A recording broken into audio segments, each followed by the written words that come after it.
चलिए तो आज स्टार्ट करेंगे मैं पारिस्थितिकी। ये 10 नंबर चैप्टर है। इससे पहले 9 चैप्टर हो चुका है। अगर आप उसका वीडियो नहीं देखे हैं तो प्ले लिस्ट में दिया हुआ है, वहाँ से आप देख सकते हैं जा करके। और ये लुसेंट का ऑब्जेक्टिव है, लुसेंट का ऑब्जेक्टिव चल रहा है, इंपॉर्टेंट क्वेश्चन सब है इसमें। टोटल आपका 92 क्वेश्चन है। तो चलिए स्टार्ट करते हैं। क्वेश्चन दिया गया है, पारिस्थितिकी शब्द को सर्वप्रथम प्रतिपादित करने का श्रेय किसको जाता है? तो ये सर्वप्रथम शब्द शब्द बोला है, शब्द को सर्वप्रथम प्रतिपादित करने का श्रेय जो है रीटर को जाता है, रीटर को जाता है। अगला क्वेश्चन देखिए, पारिस्थितिकी निम्नलिखित के बीच पारस्परिक संबंधों का अध्ययन है। तो ये जीव और वातावरण हो जाएगा, ऑप्शन ए हो जाएगा, जीव और वातावरण।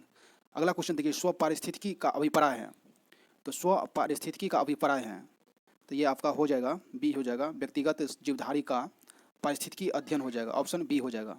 चलिए अगला क्वेश्चन देखते हैं। 4 नंबर क्वेश्चन है, पारिस्थितिकी तंत्र, पारिस्थितिकी तंत्र शब्दावली किसने प्रस्तुत की थी? ये टेंसले हो जाएगा, ऑप्शन डी हो जाएगा, टेंसले ने प्रस्तुत की थी। अगला क्वेश्चन देखिए, अगला क्वेश्चन दिया हुआ है, निम्नलिखित में से कौन पारितंत्र शब्द का सर्वोत्कृष्ट वर्णन है?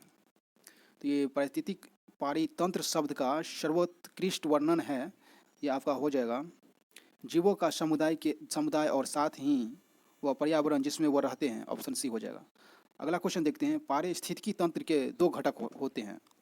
तो ये दो घटक हैं, कौन कौन है? तो ऑप्शन जैविक और अजैविक हो जाएगा, जैविक और अजैविक हो जाता है, ऑप्शन बी में दिया हुआ जैविक अजैविक। चलिए अगला क्वेश्चन देखते हैं। 7 नंबर क्वेश्चन है, 7 नंबर क्वेश्चन दिया, निम्नलिखित में से कौन पारितंत्र का अजीवीय घटक है? अजीवीय घटक है, तो अजीवीय घटक कौन हो जाएगा? जल हो जाएगा, अजीवीय घटक। अगला क्वेश्चन देखिए, निम्नलिखित पारिस्थितिक तंत्र में ऊर्जा का प्रवाह के बारे में कौन सी श्रृंखला सही है? ऊर्जा के प्रवाह के बारे में कौन सी श्रृंखला सही है? तो ये उत्पादक उपभोक्ता अपघटक हो जाएगा, उत्पादक उपभोक्ता अपघटक हो जाएगा, ऑप्शन सी हो जाएगा। अगला क्वेश्चन देखिए, खाद्य श्रृंखला फूड चेन बनती है, खाद्य श्रृंखला जो बनती है वो उत्पादक उपभोक्ता एवं अपघटक होगा, ये ऑप्शन ए हो जाएगा। अगला क्वेश्चन देखते हैं, 10 नंबर देखते हैं। 10 में दिया हुआ है, किसी श्रृंखला में प्राथमिक उपभोक्ता होता है। तो प्राथमिक उपभोक्ता होता है, शाकाहारी होता है प्राथमिक उपभोक्ता। अगला क्वेश्चन देखिए, किसी पारितंत्र में उत्पादकों का कार्य होता है। किसी पारितंत्र में उत्पादकों का कार्य होता है, तो उत्पादक का कार्य होता है सौर ऊर्जा को पकड़ना और इससे रासायनिक ऊर्जा में बदलना होता है। चलिए अगला क्वेश्चन देखते हैं। अगला क्वेश्चन है, पारितंत्र में ऊर्जा का प्राथमिक या मुख्य स्रोत होता है। पारितंत्र में ऊर्जा का प्राथमिक या मुख्य स्रोत होता है, तो ये आपका हो गया मुख्य स्रोत होता है, सूर्य होता है। किसी पारितंत्र में सबसे बड़ी संख्या होती है, सबसे बड़ी संख्या में होती है, प्राथमिक उपभोक्ता सबसे बड़ी संख्या में होती है। अगला क्वेश्चन देखते हैं, वायु एवं जल की क्रिया द्वारा भूमि का हटाव कहलाता है। तो भूमि का हटाव कहलाएगा, अपरदन कहलाएगा। अगला क्वेश्चन देखिए, मृदा अपरदन रोका जा सकता है। तो मृदा अपरदन रोका जा सकता है वनों को लगाकर, वृक्ष को लगाकर, ऑप्शन सी दिया हुआ है। चलिए अगला क्वेश्चन देखते हैं। 16, तो बाढ़ को रोका जा सकता है, बोल रहे हैं बाढ़ को रोका जा सकता है। तो बाढ़ को रोका जा सकता है नदियाँ पर बांध बनाकर, वह वृक्षारोपण करके बाढ़ को रोका जा सकता है। अगला क्वेश्चन देखिए, मुख्यतः मैनग्रोव वाले ज्वारीय वन पाए जाते हैं। मैनग्रोव वाले ज्वारीय वन पाए जाते हैं, तो ये पाए जाते हैं सुंदरबन डेल्टा में पाए जाते हैं।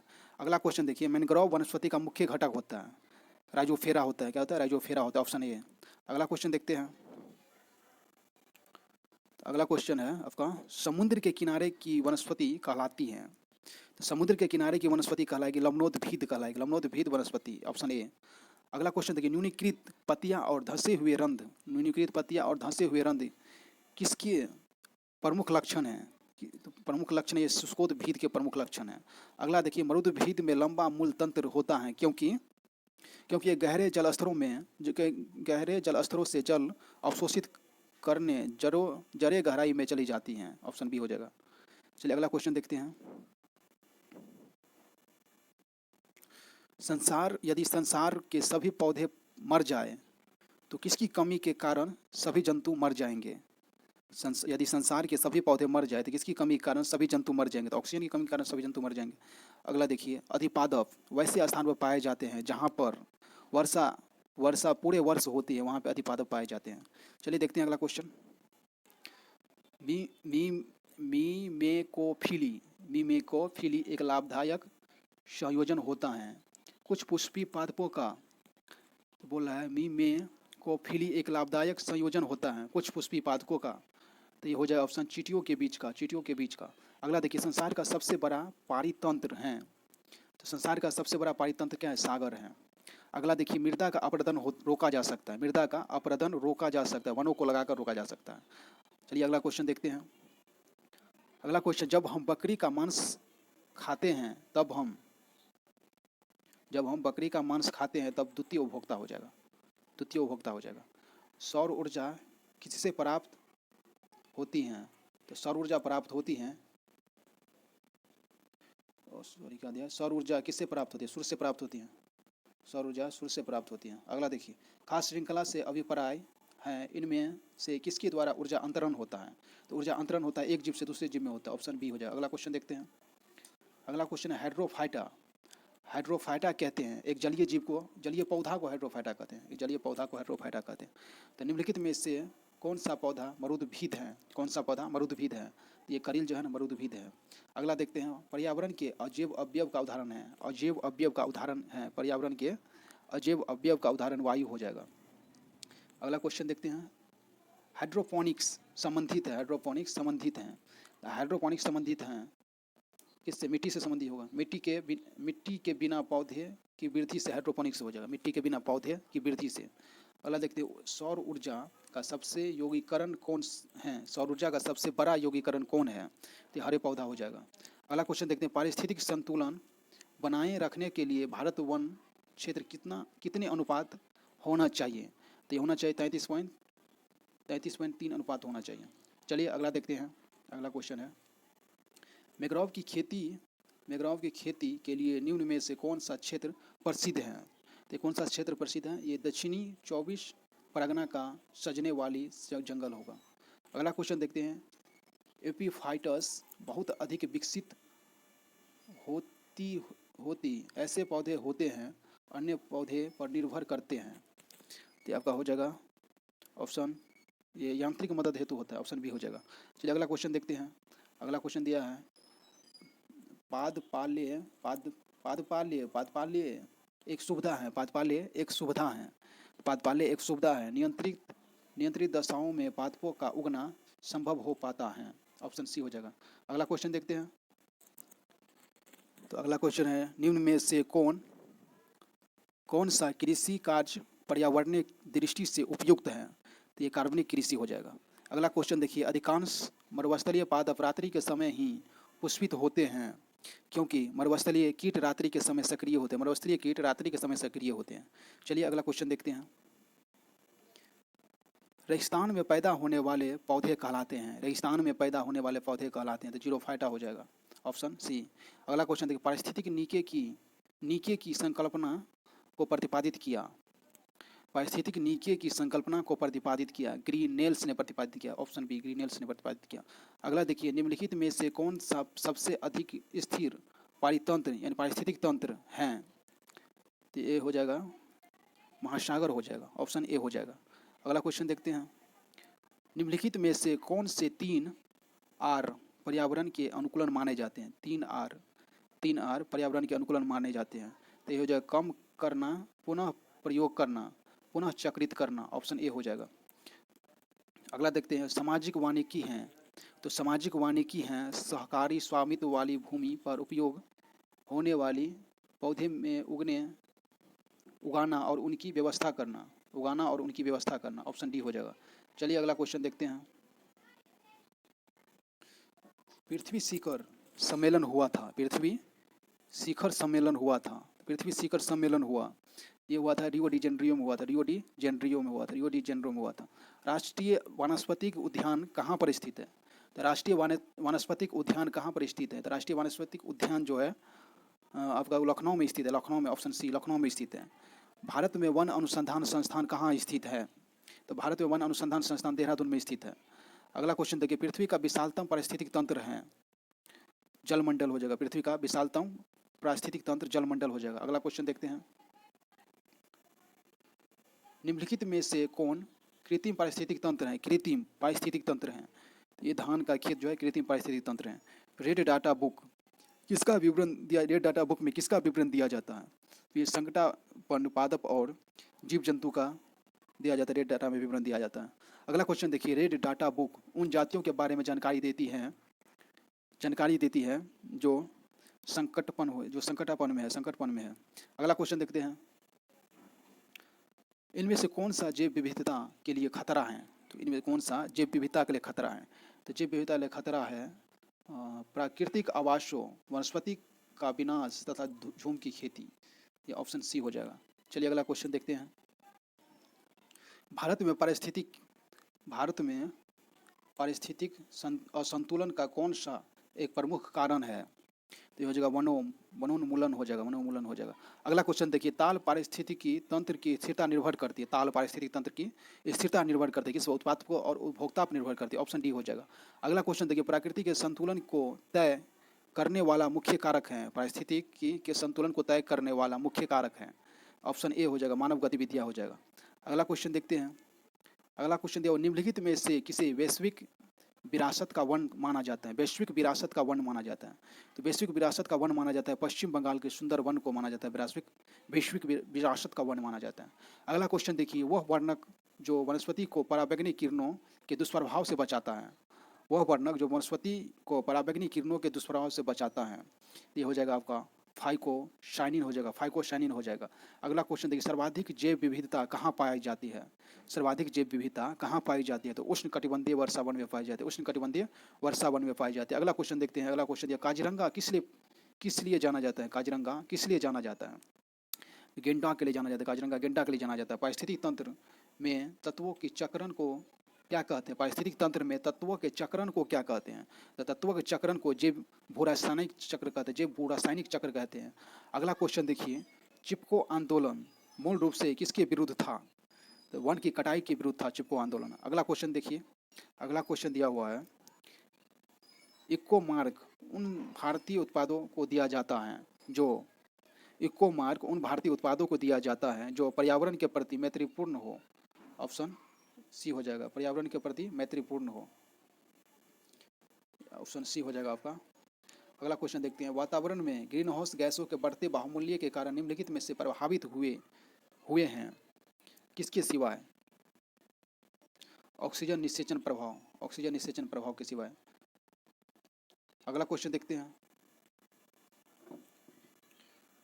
ओजोन की सांद्रता पर गंभीर फुफ्फुसीय शोफ उत्पन्न करके मानव स्वास्थ्य के प्रभावित करता है। क्या बोल रहा है? ओजोन इतनी साधारणता पर गंभीर फुफ्फुसीय शोफ उत्पन्न करके मानव स्वास्थ्य को प्रभावित करता है। तो ये प्रभावित करता है 9.0 ppm पर। विश्व का सबसे अधिक तेजी से बढ़ने वाला जल पादप है। तो सबसे तेजी से बढ़ने वाला जल पादप है, तो हो जाएगा जल हायासिंथ हो जाएगा। अगला क्वेश्चन देखिए, निम्नलिखित में से किस कार्य में पारिस्थितिक संतुलन बिगड़ता है? किस कार्य में पारिस्थितिक संतुलन बिगड़ता है? लकड़ी काटने में पारिस्थितिक संतुलन बिगड़ता है। अगला क्वेश्चन देखते हैं, अगला क्वेश्चन है, यदि विश्व के सभी पादप मर जाते हैं तो सभी पशु भी उनके कमी के कारण मर जाएंगे। किनकी कमी के कारण मर जाएंगे? ऑक्सीजन की कमी के कारण मर जाएंगे। अगला क्वेश्चन देखते हैं, जब पादप विविधता के प्राकृतिक आवास में संचारित किया जाता है तो इस संचरण को कहते हैं, तो इस संचरण को स्वस्थानी कहते हैं। अगला क्वेश्चन देखिए, अत्यधिक वनोन्मूलन का सबसे अधिक खतरनाक प्रभाव है। अत्यधिक वनोन्मूलन का सबसे अधिक खतरनाक प्रभाव है, तो ये होगा मृदा अपरदन हो जाएगा। ऑप्शन बी हो जाएगा। अगला क्वेश्चन देखिए, चारण आहार श्रृंखला के आधार तल में जीव होते हैं। ऑप्शन ए हो जाएगा, उत्पादक हो जाएगा। चलिए अगला क्वेश्चन देखते हैं, पर्यावरणीय आयोजन के साथ मूलतः संबंधित संगठन है। क्या बोला? पर्यावरणीय आयोजन के साथ मूलतः संबंधित संगठन है, तो ये हो जाएगा NEERI, नेरी हो जाएगा। अगला क्वेश्चन देखिए, मैंग्रोव वन पर वैश्विक तापमान का क्या प्रभाव होगा? तो मैंग्रोव के विशाल क्षेत्र जलमग्न हो जाएंगे। ऑप्शन बी हो जाएगा। अगला क्वेश्चन देखिए, अब अगला क्वेश्चन है, भारत में धारणीय विकास के दृष्टिकोण से विद्युत उत्पाद का सबसे अच्छा स्रोत कौन सा है? जल विद्युत हो जाएगा, जल विद्युत। अगला क्वेश्चन देखते हैं, धारणीय विकास जिनके उपयोग के संदर्भ में अंतरपीढ़ीगत संवेदनशीलता का विषय है। संवेदनशीलता का विषय क्या है? प्राकृतिक संसाधन है। अगला क्वेश्चन देखते हैं। दो भिन्न समुदाय के बीच संक्रांति क्षेत्र कहलाता है। तो संक्रांति क्षेत्र कहलाएगा इकोटोन कहलाएगा। संक्रांति क्षेत्र कहलाएगा इकोटोन। ऑप्शन डी हो जाएगा। अगला क्वेश्चन देखिए। एक मनुष्य के जीवन को पूर्ण रूप से धारणीय करने के लिए आवश्यक न्यूनतम भूमि को कहते हैं। आवश्यक न्यूनतम भूमि को कहते हैं पारिस्थितिकीय पदछाप कहते हैं। अगला क्वेश्चन देखिए। निम्नलिखित में से कौन एक प्रवाल विरंजन का सबसे अधिक प्रभावी कारक है? सबसे अधिक प्रभावी कारक है, ये हो जाएगा सागरीय जल के सामान्य तापमान की वृद्धि। सागरीय जल के सामान्य तापमान की वृद्धि। Option C. अगला क्वेश्चन देखते हैं। अगला क्वेश्चन। निम्नलिखित में से कौन ओजोन रिक्तिका है? ओजोन रिक्तिका कौन सा है? तो ओजोन रिक्तिका chloroform carbon, halon, carbon tetrachloride, ये तीनों हो जाएगा। ऑप्शन डी हो जाएगा। अगला क्वेश्चन देखिए। अगला क्वेश्चन देखिए। निम्नलिखित क्षेत्रों में कौन जैव विविधता की दृष्टि से उत्तेजनशील माने जाते हैं? उत्तेजनशील माने जाते हैं। उत्तेजनशील माने जाते हैं। आपका पूर्वी घाट, पूर्वी हिमालय और ये हो जाएगा पूर्वी हिमालय और पश्चिमी घाट हो जाएगा। पूर्वी हिमालय पश्चिमी घाट हो जाएगा। आपका ऑप्शन बी हो जाएगा। चलिए देखते हैं अगला क्वेश्चन। पारिस्थितिकीय निकाय के रूप में आर्द्रभूमि निम्नलिखित में से किस हेतु उपयोगी है? किस हेतु उपयोगी है? क्या बोला? पारिस्थितिकीय निकाय के रूप में आर्द्रभूमि निम्नलिखित में से किस हेतु उपयोगी है? किस हेतु उपयोगी है? तो यहाँ वो दिया हुआ है पोषण पूर्ण प्राप्ति एवं चक्रण। पोषण पूर्ण प्राप्ति एवं चक्रण, ये भी ठीक है। पौधे द्वारा अवशोषण के माध्यम से भारी धातुओं को अवमुक्त करने हेतु, सही है। तलछट रोककर नदियों का गादीकरण कम करने हेतु, ये भी सही है। उपयुक्त सभी हो जाएगा। अगला क्वेश्चन देखिए। निम्नलिखित में से कौन सा सुमेलित नहीं है? इसमें बोला है कौन सा सुमेलित नहीं है? तो हिमालय पर्यावरण एवं विकास गोविंद बल्लभ पंत संस्थान, हिमालय, देखते हैं बोला निम्नलिखित में से कौन सा सुमेलित नहीं है? तो सुमेलित नहीं है तो बोला इस ऑप्शन देखते हैं। हिमालय पर्यावरण एवं विकास का गोविंद बल्लभ पंत संस्थान कहाँ पे है? अल्मोड़ा में है। अल्मोड़ा में है, ये सही है। इसका स्थापना हुआ था 988 से 89 ईस्वी के बीच में। 1988 से 89 में हुआ था। 1988 से 89 में हुआ था। अगला देखिए ऑप्शन। भारतीय वन्य प्राणी संस्थान कहाँ पे? देहरादून में है। इसका स्थापना 1982 में हुआ था। 82 में हुआ था। अगला देखिए। भारतीय वन प्रबंधन संस्थान, भारतीय वन परिवर्धन संस्थान, ये भारतीय वन प्रबंधन संस्थान आपका भोपाल हो जाएगा। भोपाल हो जाएगा। स्थापना हुआ था 1984 में हुआ था। 1984 में हुआ था। और यहाँ पर पारिस्थितिक विज्ञान केंद्र बंगलौर में है। इसका स्थापना 1983 में हुआ था। 1983 में हो जाएगा। तो ऑप्शन सी हो जाएगा। ये नहीं है, ये कोलकाता नहीं होगा। क्या हो जाएगा? भोपाल हो जाएगा। अगला क्वेश्चन देखते हैं। अगला क्वेश्चन दिया हुआ है। अपने ही वातावरण में एक जैव समुदाय जैसे तालाब, वन, महासागर, यहाँ तक कि एक जलीय साला थी, वो क्या कहा जाता है? तो पारिस्थितिक तंत्र कहा जाता है। अगला देखिए। निम्नलिखित में से कौन सा कथन सही है? तो कौन सा कथन सही है? जैव मंडलीय पारिस्थितिक तंत्र ऊर्जा का प्रवाह एक दिशा होता है, यही सही है। चलिए अगला क्वेश्चन देखते हैं। अगला क्वेश्चन है 85। निम्नलिखित में से कौन सी हरितगृह गैस नहीं है? हरितगृह गैस नहीं है। कार्बन डाइऑक्साइड तो है, मीथेन भी है, नाइट्रस ऑक्साइड भी है, नाइट्रोजन नहीं है। चलिए अगला क्वेश्चन देखते हैं। निम्नलिखित में से कौन पारिस्थितिक तंत्र के विषय में सही नहीं है? पारिस्थितिक तंत्र के विषय में सही नहीं है। तो ये कौन सा पारिस्थितिक तंत्र के विषय में सही नहीं है? तो ये अजैविक एवं जैविक दोनों संगठनों में युक्त होता है, ये सही है। इसकी अपनी स्वयं की उत्पादकता होती है, ये भी सही है। अगला देखिए। यह एक बंद तंत्र होता है, ये गलत है। यह एक बंद तंत्र होता है, ये गलत है। यह प्राकृतिक संसाधन तंत्र है, ये सही है। ऑप्शन सी हो जाएगा। अगला देखिए। खास श्रृंखला फूड चेन में मानव है। खास श्रृंखला फूड चेन में मानव है। क्या है? मानव प्राथमिक तथा द्वितीयक उपभोक्ता है। प्राथमिक और द्वितीयक उपभोक्ता है। अगला क्वेश्चन देखते हैं। अगला क्वेश्चन है। निम्नलिखित में से आहार श्रृंखला का निर्माण करता है? आहार श्रृंखला का निर्माण कौन करता है? घास हो गया, उसके बाद बकरी हो गया, घास को बकरी खाएगा, उसके बाद मानव। बी हो जाएगा, ऑप्शन बी। अगला देखिए। पारिस्थितिक विज्ञान केंद्र कहाँ स्थित है? पारिस्थितिक विज्ञान केंद्र कहाँ स्थित है? बेंगलौर में स्थित है। पारिस्थितिक विज्ञान केंद्र कहाँ पे स्थित है? बेंगलौर में स्थित है। इसकी स्थापना 1983 में हुआ था, कुछ देर पहले ही बताए हैं। चलिए देखते हैं अगला क्वेश्चन। विश्व पर्यावरण दिवस किस दिन मनाया जाता है? विश्व पर्यावरण दिवस मनाया जाता है 5 जून 1973 को मनाया जाता है। 5 जून 1973 को मनाया जाता है विश्व पर्यावरण दिवस, 1973 को मनाया जाता है। चलिए अगला क्वेश्चन देखते हैं।